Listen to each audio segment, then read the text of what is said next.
All right. Parashat Bamidbar. Parashat in the desert. We usually read this parasha on Erev Matan Torah, Erev Shavuot, usually. And it's not for nothing. There's a reason why we do things. Well, it's quite obvious because the Torah was given in the desert, so I guess they figured it out. It was given in the desert.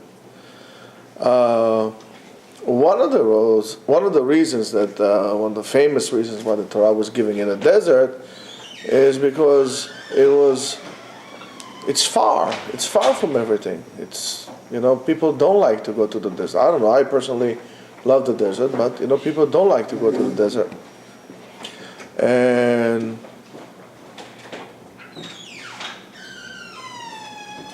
the reason why they were taken is because it was far.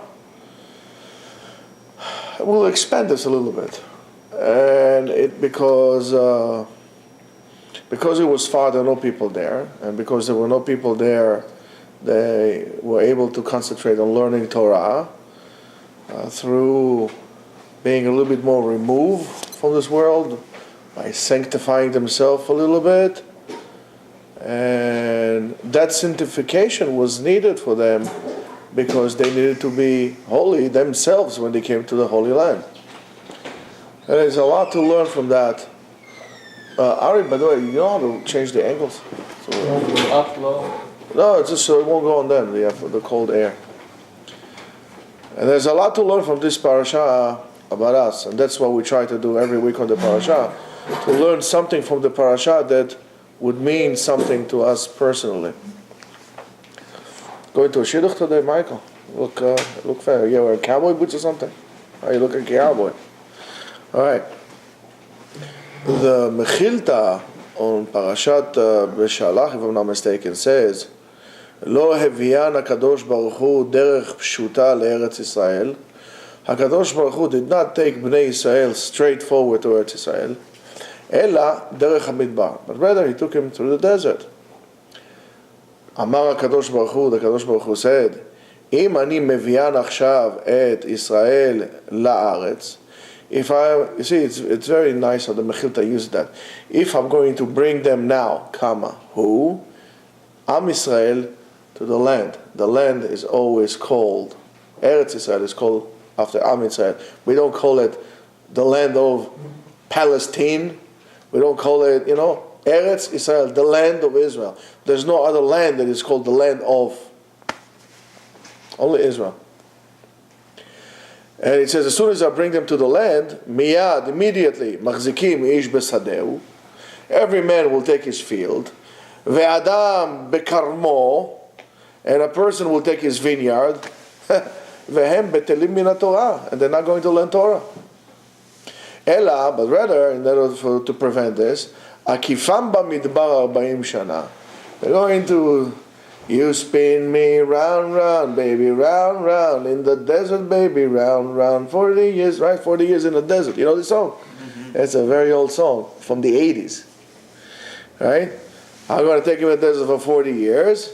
They're going to eat man from the heaven, and they're going to drink water from the bear of Miriam, והתורה נבללת בגופם. The Mechilta says that the reason, so it's I don't know, I could just pick on that for a year, and think about it for a year. In order for the Torah to be implanted within your DNA, so-called, inside, you need to have heavenly food. You need to have the holy water from the well of Miriam, and you need to have the man, the bread that came from Shamayim, that allowed them to let the Torah saturate themselves. Pay very close attention, to what you eat, Rabotai, what you eat. I don't want to hear any more arguments about Pat Israel, Chalav Israel, Rabotai. Can I make it, it's kosher, but it's not glad, it's this, but it's not. No. The best kashrut is not just for you to say, I'm keeping. It's no. that becomes the breeding ground, the soil in which you plant the Torah in order for it to flourish inside of you and to become a part of you. Pay close attention to what you eat. Don't cut on hechsherim. Oh, Rabbi, it's only this kind of kashrut K. It's this kind. It's a cut. No, only the best. Not I don't eat. What will happen to me? Nothing. I have water without even water with an unreliable hechsher. I'm better off drinking from the faucet than to drink that water. That's it. So you understand now why we need it. They need to be. So you learn a lot about how, not only just to learn the Torah, how to be able to make the Torah stay within you, to become a part of you. Well, you need to go to the desert. You need to eat all holy food. And you need to drink holy water. So, as they say, in today's language, as we say, that we could say that the desert was an ideal place in which God has chosen Am Yisrael to make it to a school. The desert was a school, an academy for the Torah. Unlike our schools, you know what bothers me many times in our schools? And that's what, when you're going to have kids, Ezrat Hashem, those of you who have kids, or you have siblings that you need to look for schools for them, one of the indications for you, and this is pay very, very close attention to that. You hear that, Cohen? Pay very close attention to that. How to choose the school is to ask the school, to ask the people around, and you need to interview the people who go to school and the people that work in the school. Does the school believe in the students? Because believe it or not, many schools don't believe in their students. They don't. Many schools don't believe that the students are capable. And this is, by the way, how we, in our yeshiva, different than everybody else. I believe, and I honestly believe, that everybody could become a Talmid Chacham if he puts the effort. I'm not saying the same effort. One comes easier, one comes harder, but everybody could become that. And it's not something that I made up. I mean, that's the Torah. The Torah says that. Lo b'shamayim, Everybody can. But we're going to see today. Again, we're going to be late with Arvit. You're going to see today why you're not. So, and why I'm telling you that, so you understand, one day, if you don't become a Talmid Chacham, you'll understand why you're not becoming a Talmid Chacham. You would understand why I'm so much driving you crazy to come to learn. I'm the type of a person that I try to be as serious as I can about what I do, and I try to help you become as serious as you can in what you do. But if you need to choose school, college, or work, this measly work that you're going to make now, you're making pennies now, to learn Torah, it's not a question, and you'll see why. And actually, I think you already saw why. So in our education system, the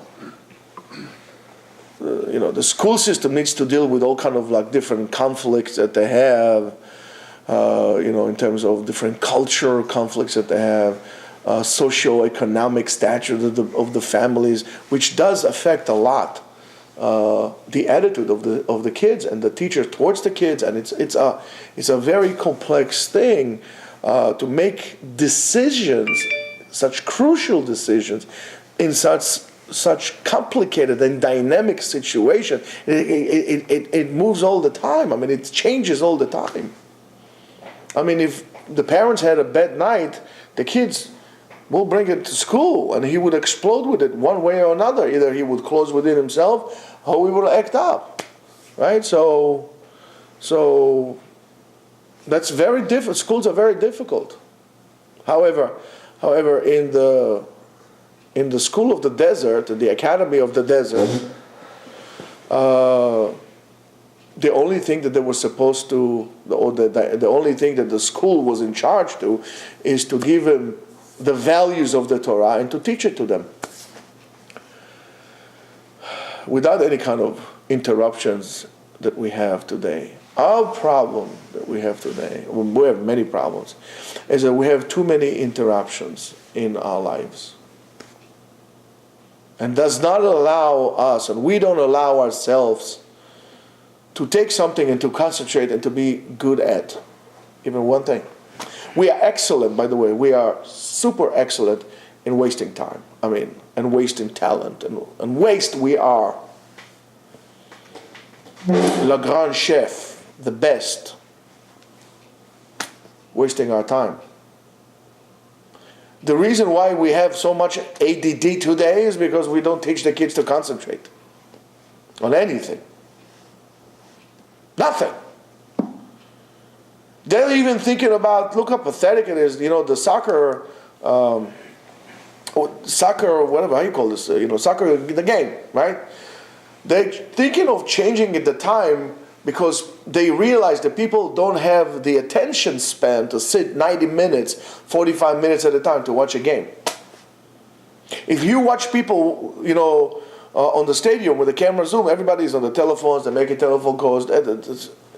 It's crazy. You know that baseball went down so much among youth in America since 2000 to now? Because they just, and not that I like baseball, but they just don't have the patience. It's kind of a boring game, That's why other sports are doing better, because there's a timeout and there is the commercial break. So you get, the guy throws the ball, the quarterback throws the ball, he catches the ball, the round, okay, over. So how long does it take? 30 seconds, not even. So we have an attention span of that small. We're that big. Oh, Mashiach is here. So,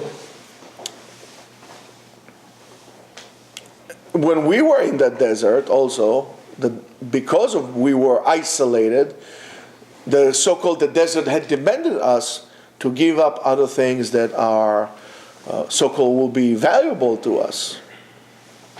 The whole entire journey throughout the desert, whether it's in content or in shape, like the way it looked, created a certain environment for us as Jews and as people, created an environment of learning. And that's what many times we don't have in schools. The schools, the way they are today, are not an environment of learning. It's an environment of testing. It's a testing environment, not a learning environment. We don't encourage students to learn. We don't encourage students to explore. And we look the way we look.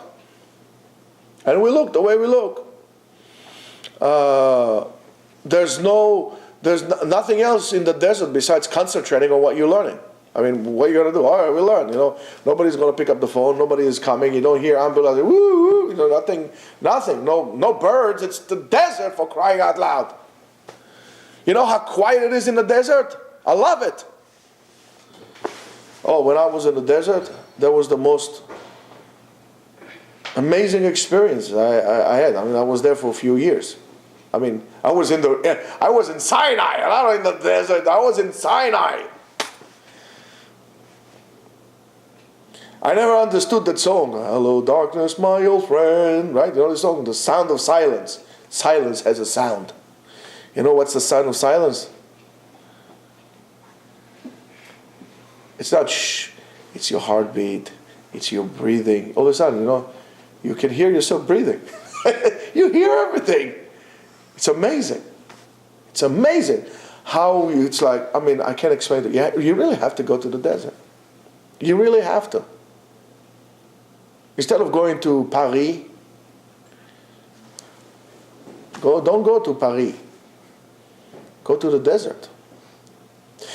Even if it's Zion Park, where there's a lot of tourists, but there are plenty of deserts in the United States you can go and experience, and you understand what I'm saying. It's very important that you'll go there, sit there on a rock, and maybe contemplate one time. And I think maybe people don't want to do it because they don't want to find out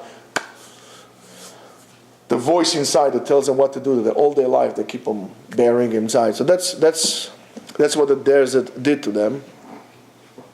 And Torah is a very important topic that needs tremendous concentration because of its magnitude and the respect that it deserves as being the Word of God allowed us to contemplate with and to wrestle with. It needs a tremendous concentration. So therefore we need to, HaKadosh Baruch Hu made sure that there's no conflicting priorities over there that will interfere with our Torah. But like any other school is out forever, right? School is over one time. And what you learn in school is just a transition period. And that's, by the way, another thing the schools fail. Mm-hmm. Schools fail in transitioning their students from one stage to another stage. And then the kids get kicked out and have anxieties and whatever you want there and all kind of things. And the transitioning is a very important aspect. The schools don't prepare this to us. But that was supposed to so-called prepare us to what we call, quote unquote, the real life. And learning Torah was needed for us to live the real life as a Jew. Now you think about it, and you think about all the people who don't learn, and therefore they are unprepared for the real life as a Jew, and basically they live in an imaginary world, and they're never prepared.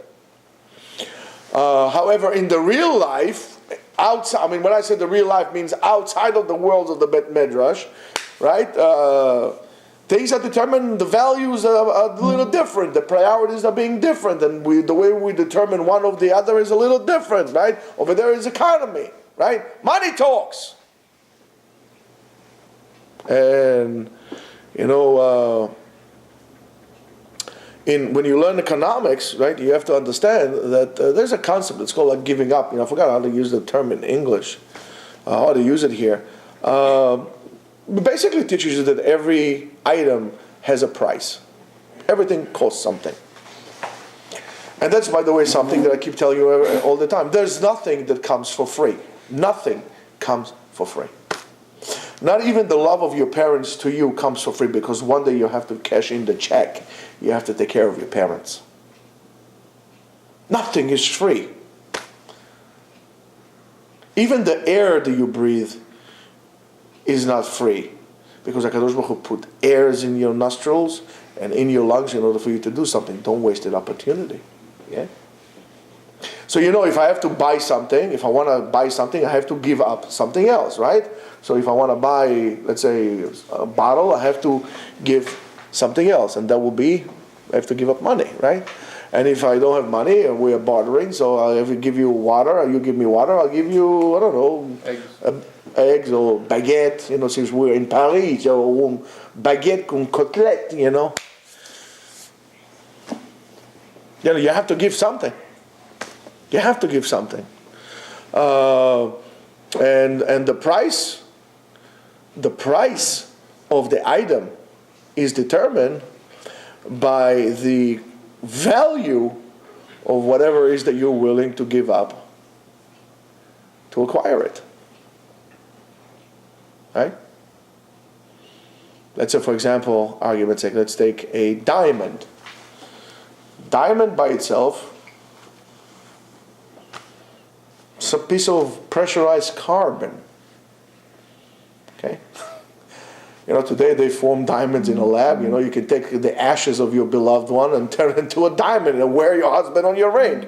All your life, for crying out loud, you had him around your finger, and now you're going to wear him on your finger, right? But, so what's the price of diamond? There's no value to diamonds. It's just the value is what you're willing to pay.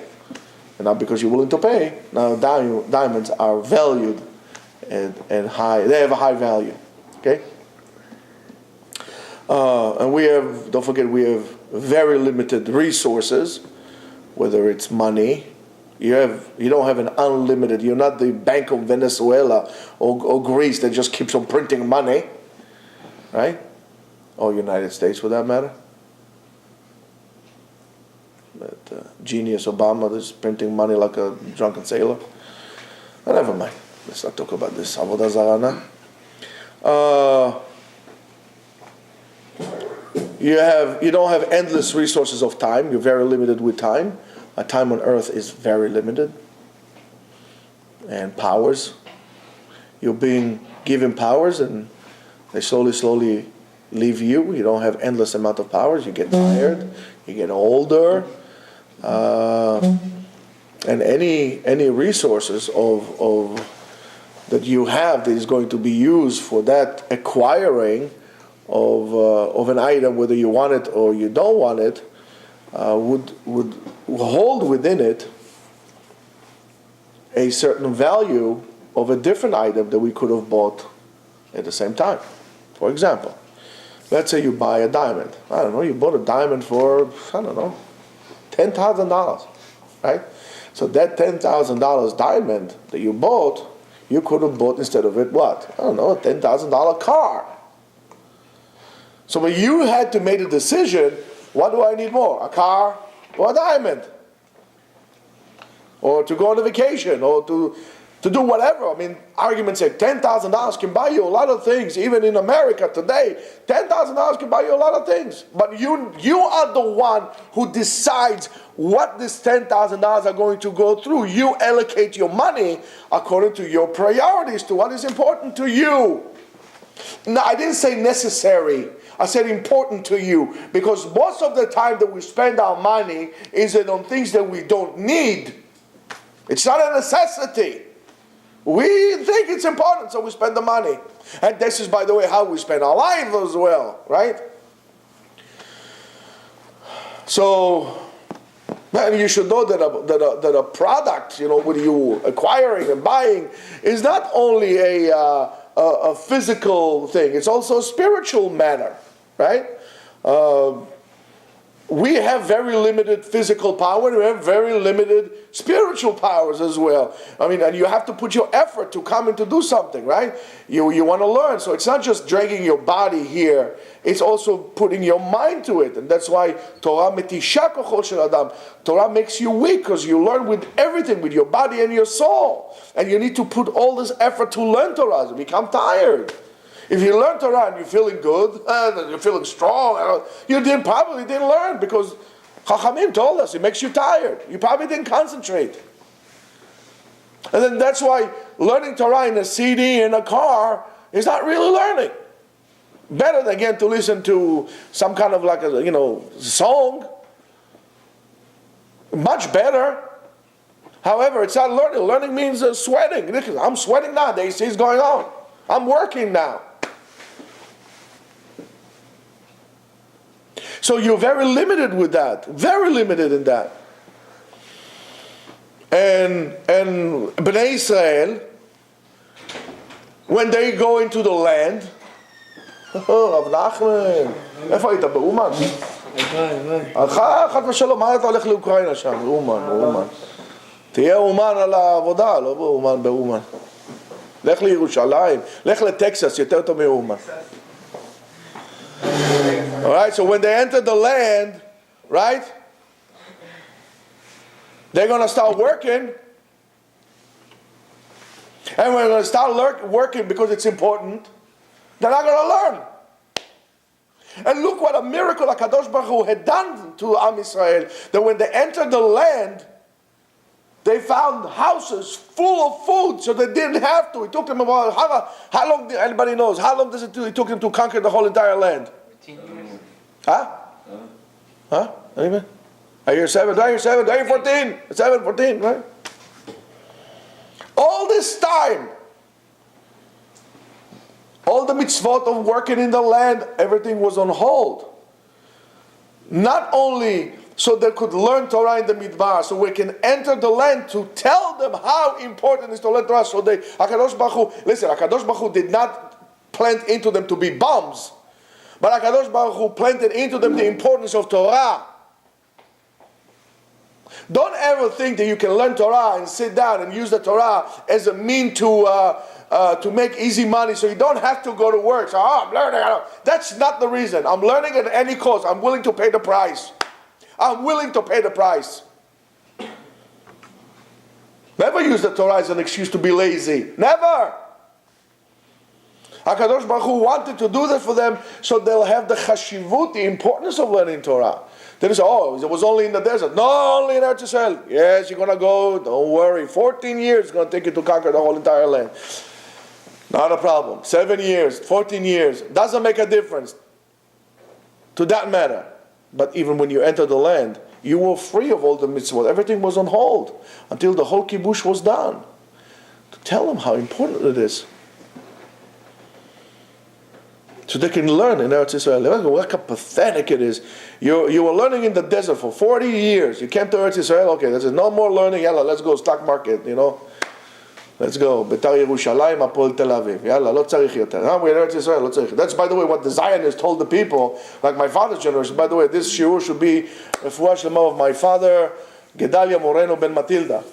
So that's what they told him. You're in Eretz Yisrael. You don't need to do mitzvot anymore. You don't need to do Shabbat anymore. Go in Eretz Yisrael. Lo tzarich.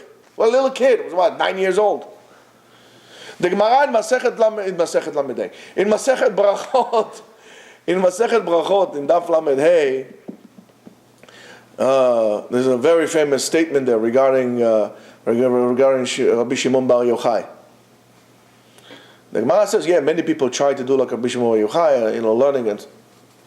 But the argument of Rabbi Shimon Bar Yochai is the following. The Gemara says the following. אפשר אדם חורש בשעת חרישה וזורע בשעת זריעה. Is it possible that a person, will harvest on the time that needs to be harvested, and will plant at the times that need to be planted, and then plow when it plow or plant and harvest, right? Everything on its time, and then milling the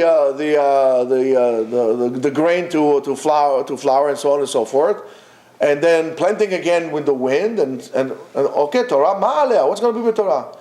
Because there is, one thing causes the other. You see, the routine of life will drag you not to learn. And I'm warning you, the routine of life will drag you not to learn.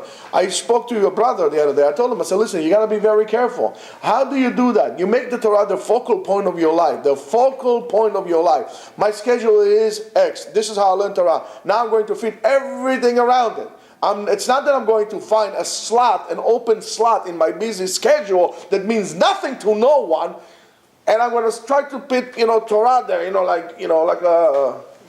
for that we need like a guy who knows how to do spackling, But you push the Torah inside like this, mazeh.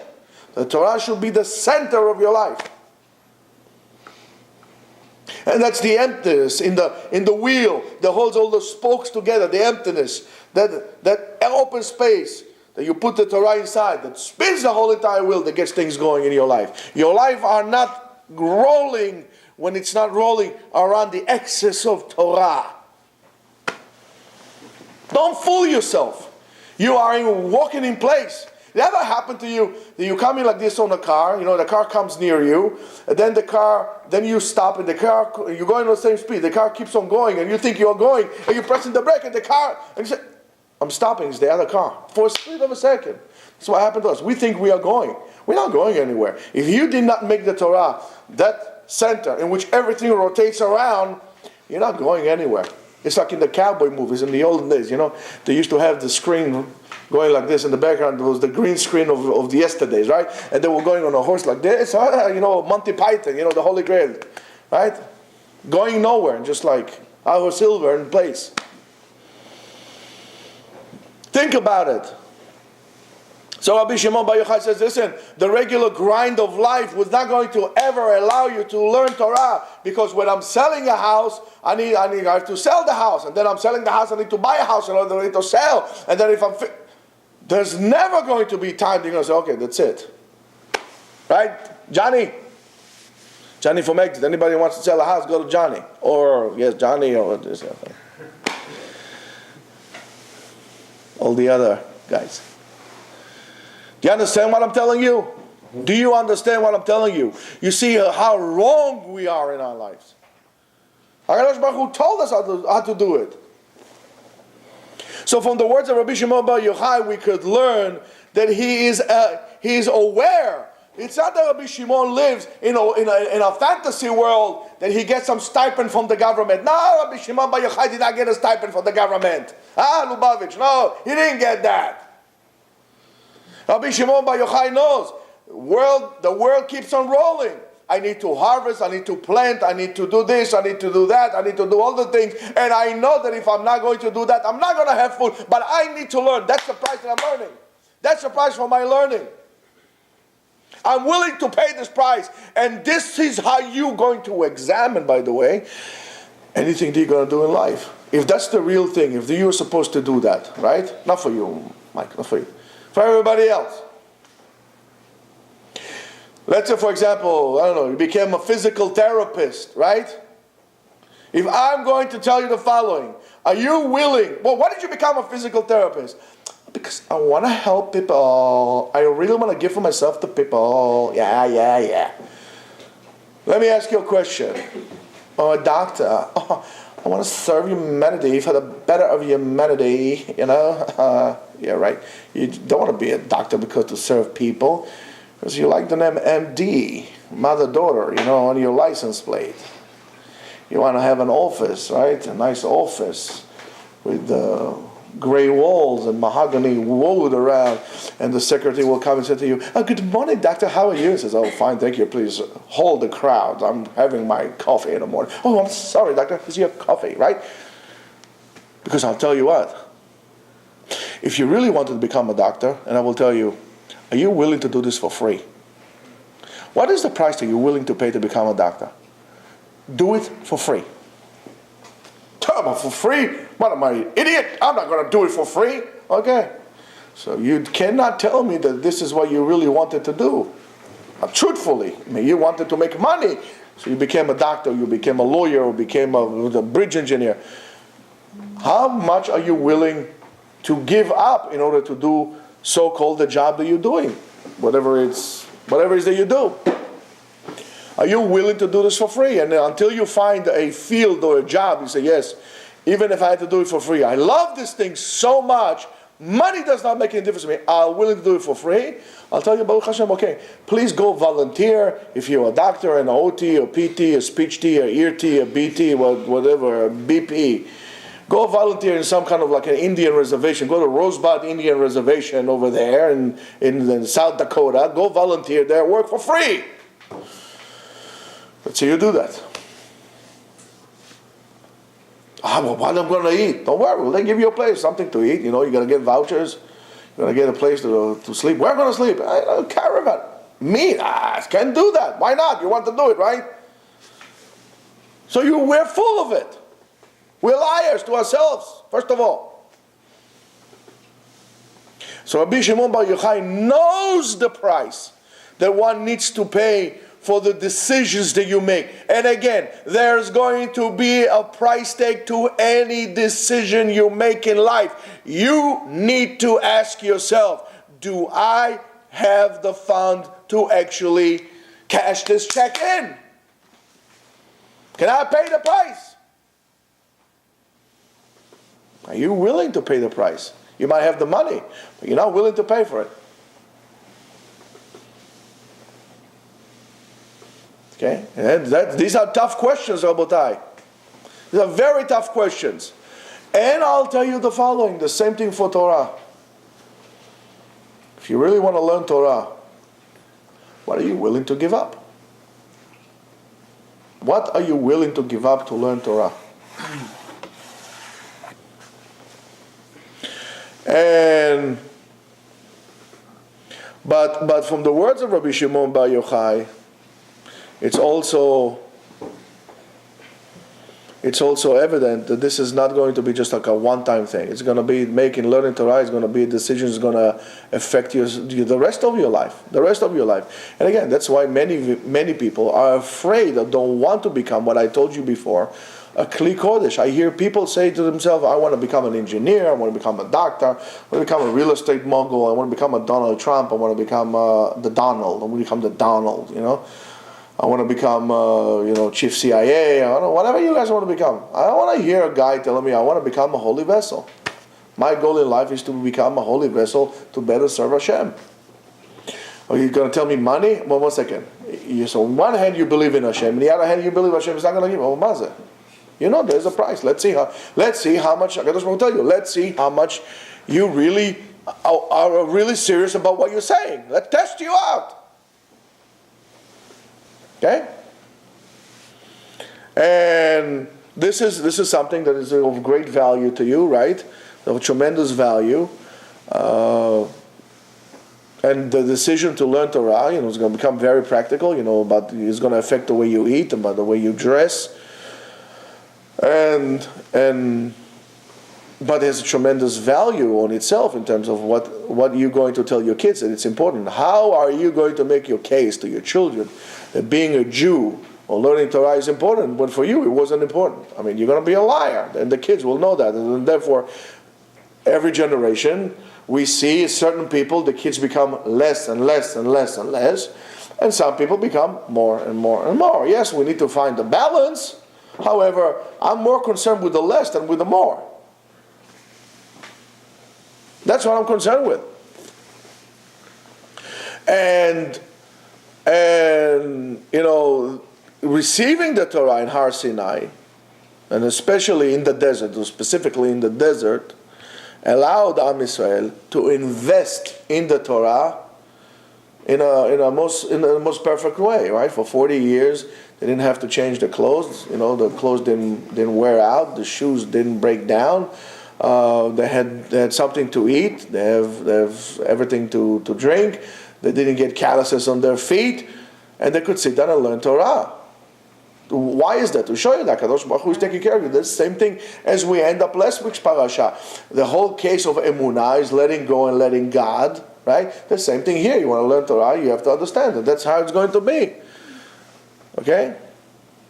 And this is how we became a nation, became an Am. Therefore, Chumash Bereshit, this book of Bereshit, right? It deals with the way of Am Yisrael. Am Yisrael who goes from Mitzrayim on the way to Yerushalayim, right? That's our place. That's our place. And if you pay attention, our parasha starts with a count, right? Start counting of those who Yotzei Tzava, those who came out of the army. And this count was taking place many times in the journey in the desert. And why do we need? What's the count and so on and so forth? So in Bamidbar Rabbah it says the following: Mitoch chibatam lefanav hayam moneh otam kol sha'ah. Because of the great love of HaKadosh Baruch Hu to Am Yisrael, used to count them all the time. It's like a person that has diamond. Ooh, I love my diamond. Ooh, let me see how much I diamond. And believe me, I've seen this. I've seen a guy who was so in love with diamonds, and like every day he used to weigh, he had, let's say, a beautiful parcel. He was in love with this parcel. Every day, I said to him, his name was Mike. I said, but not you. Why, the stones grew or lost weight overnight? I mean, what are you weighing, Dave? I was like, you're trying to put it in there. He loved it. He was counting them every day and weighing them every day and cleaning them. Nobody touches it, only you. But what are you doing? He loves it. Right? Person has money in his pocket. Ooh, let me see. Count. Counts it all the time. HaKadosh Baruch Hu loved Israel, so he counts us all the time. Ksheyatzum Mitzrayim, when they came out of Mitzrayim, Menaan, he counted them. Kshenaflu ba'egel, when they fell with the golden calf, he counted them. Why? To know exactly who was left. When he came to put the Shekhinah upon them, he counted them again. Our parasha is not giving us the final result of that count. The final numbers are not really important. What important to us is the attitude. The attitude of HaKadosh Baruch Hu, that He loves us. He loves us, HaKadosh Baruch Hu. And the count itself has a different aspect. The count itself gives us the importance and the value of each and every one of us. Each and every one of us, where we say, Shekol Chayal, every soldier, right, is important to build the force, right? If I'm I'm building a unit, whether it's a unit of 4 people or 6 people or 12 people or battalion. Every soldier has a specific job, and every soldier is important. It is vital for the success of the whole entire force, because everyone has a job to do.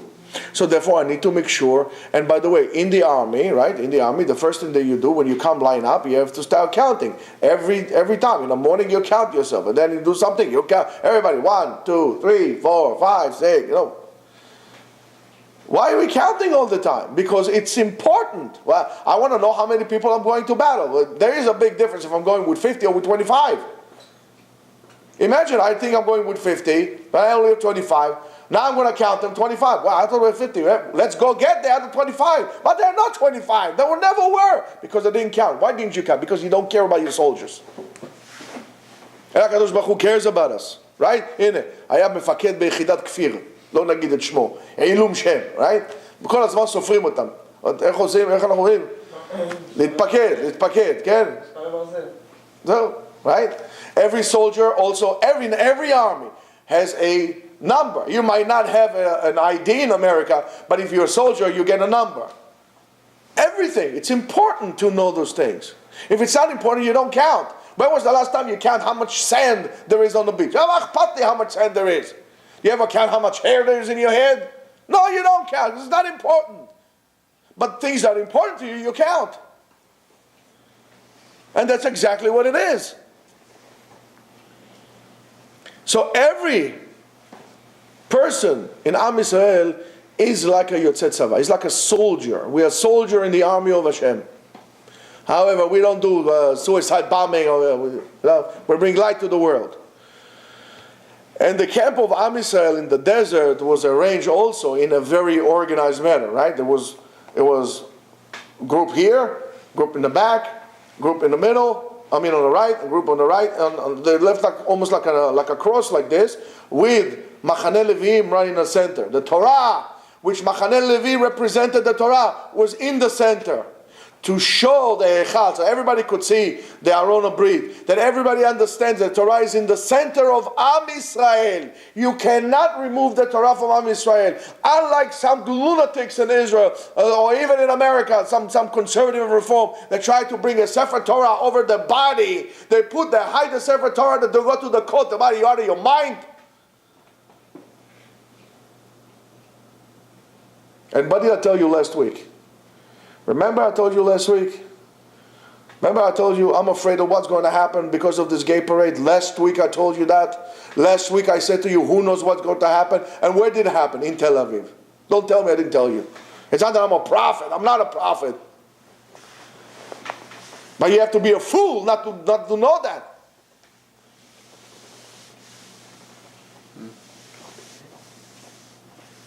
You want to give up Yerushalayim? They're going to bring you women with Sefer Torah and trailing on their heads. That's what it is. Cause and effect. There is a price to pay on everything we do. Good or bad. You have to realize that. It's not a free world. There's nothing is free in this world. In physics, it doesn't work like this. Right? You apply force or something, it moves.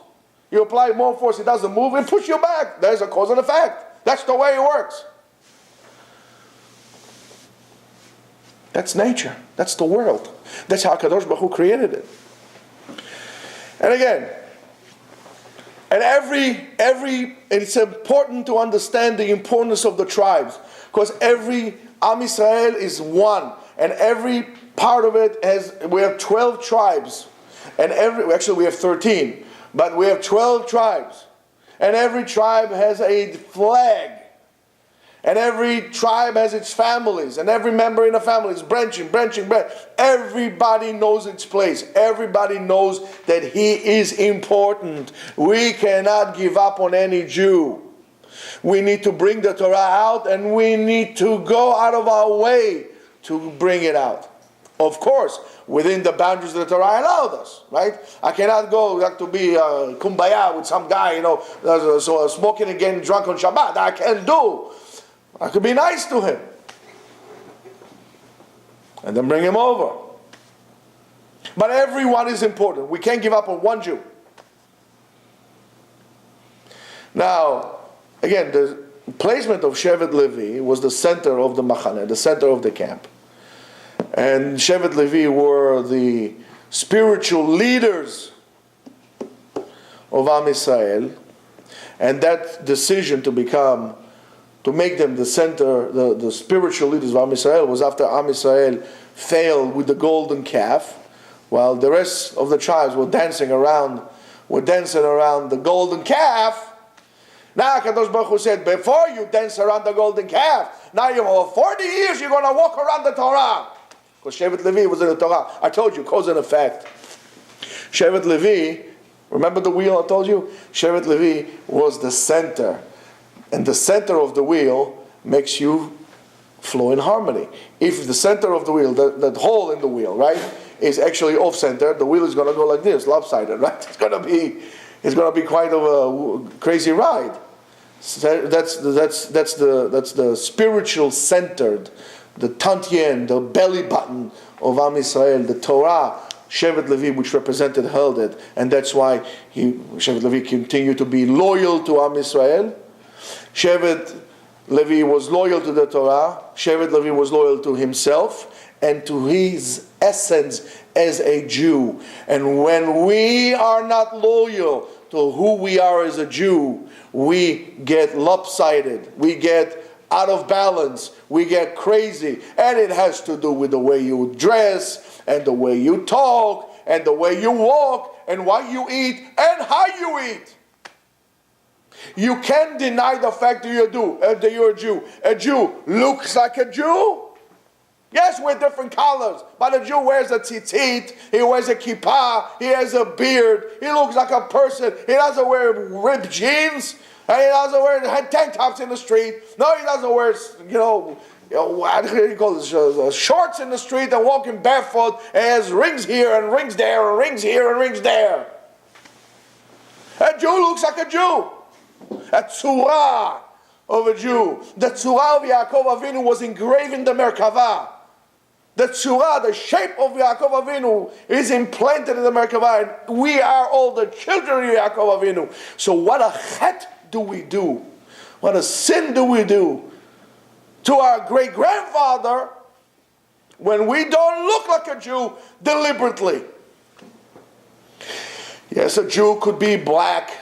A Jew could be Chinese. A Jew could have eyes like this and teeth like that and hair red. But a Jew is a Jew. But when you deny your look as a Jew, you don't put your kippah on and the tzura and you look at, you're denying Yaakov Avinu. You're denying the Merkavah itself.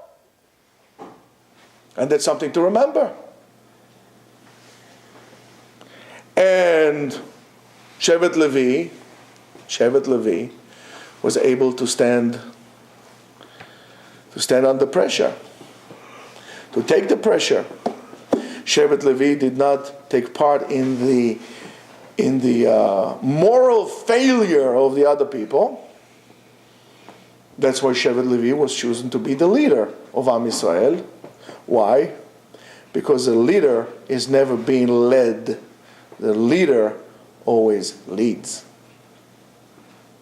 And how you think about yourself on a small level of like, how do you lead yourself, or you let others lead you? How do you interact with your family? Do you lead your family, or do you let your family lead you to unfamiliar territories, or your friends, or your community, or your people? And how do you act by the world? Do you lead the world in the light of the Torah, or you let them lead you to their side? And that's up to you. So, come up to the lab and see what's on the slab. The only way for you to do that is to be kovea itim la Torah. You have to engrave yourself a place in the Bet Medrash, and know that every time you want to go out, you're giving up something great. You need to set aside a time specifically dedicated to the Torah, that when you come to learn, it is like in the desert. In the desert, there's no reception. There's no telephone. Believe me, there's no GPS. It's in the desert. And that's what you should do. So set time to learn Torah. Be very serious about it. Be very serious about being a Jew. Be very serious about leading the people, learning. Work hard on the Torah. Enjoy that work. It's a good work. Feel rejuvenated.